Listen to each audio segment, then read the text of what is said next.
पुंडलिकावरदे हरी विठ्ठल श्री ज्ञानदेव तुकाराम रामकृष्ण हरी श्रीरामचंद्राय नमः।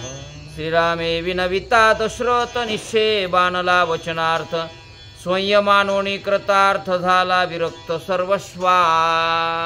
पुंडलिकावरदे विठ्ठल श्री ज्ञानदेव तुकाराम रामकृष्ण हरी श्रीरामे विनविता दशरथ निश्चय बाणला वचनार्थ स्वयंमानोनी कृतार्थ झाला विरक्त सर्वस्वा।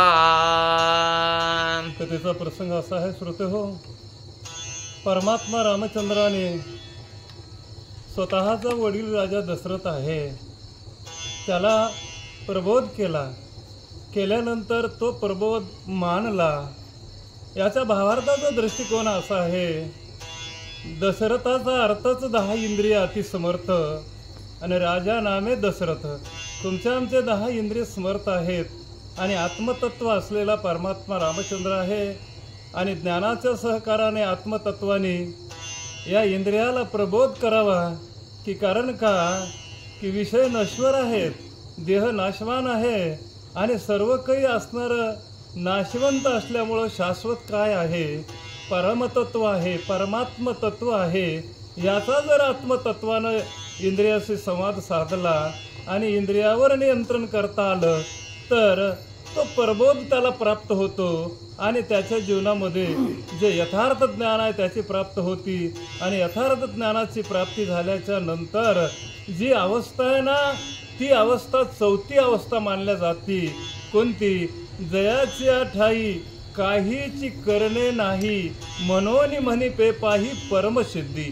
त्या अवस्थेला परमसिद्धी म्हणतात। त्याला आता काही करायची गरज राहिली नाही असे राजा दशरथाला रामाच्या प्रबोधामुळं जी सायुज्यता नावाची अवस्था आहे ती प्राप्त झालेली आहे। राज्य लोभ, स्वर्ग लोभ, पुत्र लोभ, विषय लोभ, सांडोनी भुवन भोग लोभ, झाला निर्लोभ दशरथ। राजाची अवस्था तरी काय झाली हो, तुमच्या आमच्या जीवनामध्ये आपला लोभ जे आहे ना, आणि लोभ काय करतो, आपल्या आयुष्यभर आपल्याला राबवतो आणि त्याने त्याच्याच त्या ठिकाणी लोभामध्ये आपल्या जीवनाला पुन्हा जन्म पुन्हा मरण अशी अवस्था निर्माण करतो।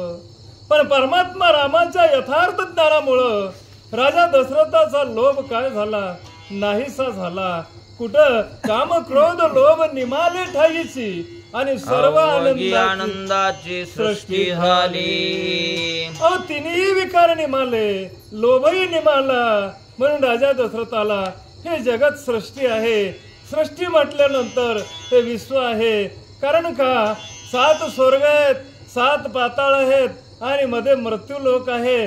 अशा प्रकारे लोकांतराची जी आसक्ती होती ती आसक्ती राजा दशरथाची नाहीशी झाली आणि सायुज्याला पात्र झालेला आहे। अहंता आणि ममता लोकांतर वार्ता गमनागमन पै तत्वता राया दशरथा पै नाठवे।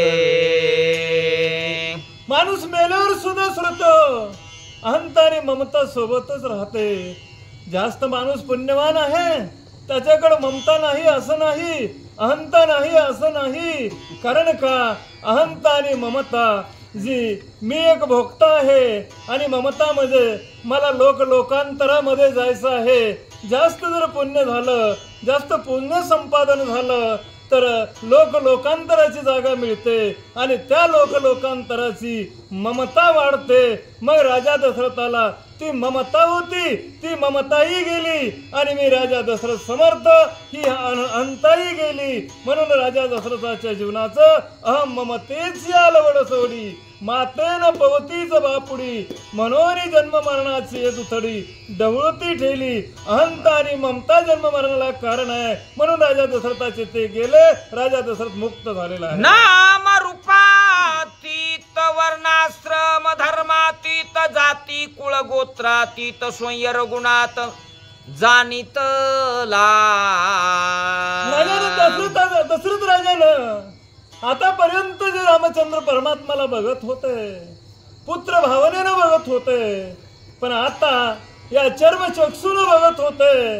आज मात्र राजा दशरथाने राम परमात्म्याकडं ज्ञानचक्षुने बघितलं आणि ज्ञानचक्षुने बघितल्यानंतर मी कोण्या जातीचा आहे, मी कोण्या धर्माचा आहे, मी कुठल्या असणारा राजा आहे का मी एक रंक आहे. मग असा सर्व जातीभेद, हा जीवभेद, हा सर्व जे काही भेद आहे ना, काय कारण का की ऐसा ज्याचा अनुभव विश्वदेवतया सत्यत्वे किंवा तुका म्हणे भेदाभेद गेला वाद खंडोनी, अशी जी अवस्था आहे ती आमच्या राजाची झालेली आहे. श्रुती शास्त्रातीत पूर्ण ब्रह्म रघुनाथ राये करिताची इत्यर्थ स्वयं तो अर्थ ठसावला. आज राजाचा अनुभव झाला. काय झाला आज आत्मत्वदृष्टीनं की ऐसा ज्याचा अनुभव विश्वदेव सत्यत्व आपण म्हटलो तो अनुभव राजाला मिळाला. आणि माझा रामचंद्र परमात्मा विश्वामध्ये व्यापून आहे. रामचंद्र परमात्मा जयस्थळी काष्टी पाशाणी आहे. मग असा जो सत्यत्वाचा भाव आहे तो आज हे समस्तही वासुदेव तत्वता ही जी स्थिती आहे ती स्थिती राजा दशरथाला बांधली. आणि राजा दशरथ स्वतः विश्वची माझे घर किंवा आपणची विश्व झाला, तरी भेदभाव सहजी गेला म्हणून द्वेष उठेला तया पुरुषा, असा भाव राजाचा झालेला आहे. लक्षो जाता गुणातीतता स्वयं ठसावे ते अवस्था लाभे आपुले निजमुक्तता गुणातीतता गुणा माझी. आपण मुक्त पण बळत असणार बद्ध झालेला आहोत. मुक्त होता परी बळे झाला बद्ध घेऊन या छंद माझे माझे. मग आपण मुक्त खरे पण बद्ध झालो या देहाला आल्यामुळं. या देहाच्या पाठीमाग 3 विकारही आहेत, काम क्रोध लोभ, आणि 3 गुणही आहेत, रजतम सत्व. मग 3 विकार आणि 3 गुण आपल्याला सतत जागे राहतात आणि आपल्याला राबवतात. मग हे तिन्ही जवळ जागती तव निकियाची प्राप्ती माझे कानही न ऐकती. कारण का उद्धवाला म्हणून आले अर्जुन की श्रीकृष्ण परमात्मा या तिन्हीला जिवंत ठेवून, या तिन्हीला जाग ठेवून जे परमार्थ करतात किंवा आणखीन पुण्य कोणती संपादन करतात तर मला ते पुण्य म्हणून ऐकून घ्यावं असं वाटत नाही रे उद्धवा, असं कुणाचं श्रीकृष्णाचं म्हणणं आहे. तसं आमच्या राजा दशरथाचे काम क्रोध लोभही गेले आणि त्रिगुणही गेले म्हणून राजा दशरथ व्यापक झालेला आहे. या लागी मुमुक्षु सकळ साधक जिज्ञासू प्रबळ तेही सांडोनिया स्थूळ मुक्त केवळ लक्षावा. श्रुतो जे मुक्त आहात, जे मुमुक्ष लोक आहात त्यांनी काय सांडलं हो, काय सोडलं हो, त्यांनी स्थूळ सोडलं. हे 4 देह आहेत आपल्या शरीरामध्ये. एक स्थूळ देह आहे, एक सूक्ष्म देह आहे आणि एक कारण आणि महाकारण देह आहे. ह्या 4 देह जे आहेत ना, ह्या 4 देहापैकी ते हे स्थूळ देह आहे. तैसे स्थूळाकारे नाशिवंते भरवसा बांधोनिया चित्ते पाहती मजा विनाशाते तरी कैसा दिसे. अरे या स्थूळ देहावर भरवसा ठेवतात, स्थूळ देहाच्या इंद्रियावर भरवसा ठेवतात, स्थूळ देहाच्या विचारावर विकारावर भरवसा ठेवतात आणि मला देव ओळखलं म्हणतात. तर अशाला मी देव प्राप्त होत नाही असं श्रीकृष्ण अर्जुनालाही म्हणलेले आहेत. म्हणून आज राजा दशरथाचा स्थूळ देह नाहीसा झाला आणि मुक्त मुमुक्षु या अवस्थेवर पात्र झालेले आहे. सांडोनिया कपट धूर्तवाद वटवट संत सेविता निर्दुष्ट निज मुक्ती स्पष्ट लाहिजे. काय सांगावं श्रोते, आपण परमार्थ करतो, आपण ज्ञान कमवतो पण स्पर्धेसाठी कमवतो. आपल्या ज्ञानाची तुका म्हणे ज्ञान आणि दिमागाची भनभन. ज्ञान आपला दिमाग आहे. कारण हे ज्ञान कशासाठी आपण केलो, इथं कशासाठी आलो गुणवंत केलो दोष जाणावयासाठी आणि माझे मज पोटी बळकट दूषण. आपल्या पोटामध्ये किती बळकट घर करून बसलेत की पापाचे घर, पण आपण पुण्याचं पांघरून घेतो आणि जगाला प्रदर्शन दाखवतो. अशाने मुक्ती प्राप्त होत नाही. त्याचा त्याग व्हावा आणि मुक्त अवस्थेला पात्र व्हावं तर त्याला मुक्ती मिळाली म्हणावं. हे आमच्या राजा दशरथाला मिळालेलं. पुढील कथानुसंधान मधुर वचने करुण दशरथ ब्रह्म संपन्न केला आपण श्रीरामे. पुढील कथेचं अनुसंधान लक्षामध्ये ठेवा. कथा थोडी बारकाईने ऐका. ती बारकाईने कथा ऐकली तर खरोखर रामायण आपल्या जीवात्म्याचं सार्थक करणारी कथा आहे. आणि तीच जर कथा ढोबळपणाने ऐकली बसले कथेमध्ये आणि कथा श्रवण करावी कशी की कथे लागी आवडी कैसी की वत्सा लागी धेनू जैसी कान विसंबे मासी मोहळासी क्षणार्धे. आणि गाईला वासराला किती गाईची आवड असते, वासराला गाईची किती आवड असते आणि मोहळाच्या मासीला त्या मोहळाची किती आवड असते. तद्वत आवड आपण जर ठेवली तर ती कथा कळते. म्हणून कथेचं अनुसंधान लक्षात राहू द्या असं गावबा वारंवार म्हणतो. भोवनिया ब्रह्म संपन्न पुत्र स्नेह सांडोनी पूर्ण परमार्थे लक्ष्मण पदश्रते आपण प्रभू दिला.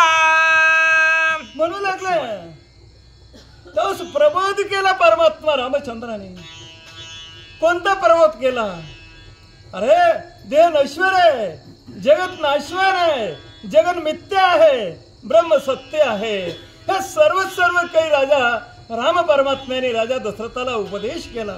उपदेश केल्याच्या नंतर तात्काळची दशा पालटली.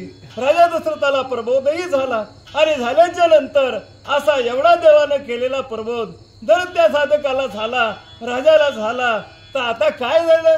अनेक दुसरे मज नाही आता नेहमी या चित्तापासून या किंवा राजा दशरथ पूर्ण ब्रह्म झालेले आहे. विकळ रघुनंदन सेविता कीर्ती पावन पावला की अनवच्छिन्न सुमित्र जान यथार्थ. रामचंद्र अविकळ आहे. विकळ म्हणजे जे लोक रामचंद्राच्या चरित्राचं आचरण करायला बघतात तर त्यांना कधीही सीन येणार नाही. कारण का खरंच ज्ञाते लोक आहात आणि रामाच्या रामायणाच्या म्हणण्याप्रमाणे वागतात तर त्यांना श्रमही येत नाही, सीनही येत नाही. कारण का भाग गेला सीन गेला आणि अवघा झाला आनंद. म्हणून ते अविकळ आहेत, विकळ नाहीत. आणि असं जर अविकळ अवस्थेमध्ये रामचंद्राची भक्ती भजन केलं तर त्याला परमानंदच प्राप्त होतो. आणि हेच बोध लक्ष्मणालाही मिळाला, राजा दशरथालाही मिळाला आणि ते सुखरूप झालेले आहेत.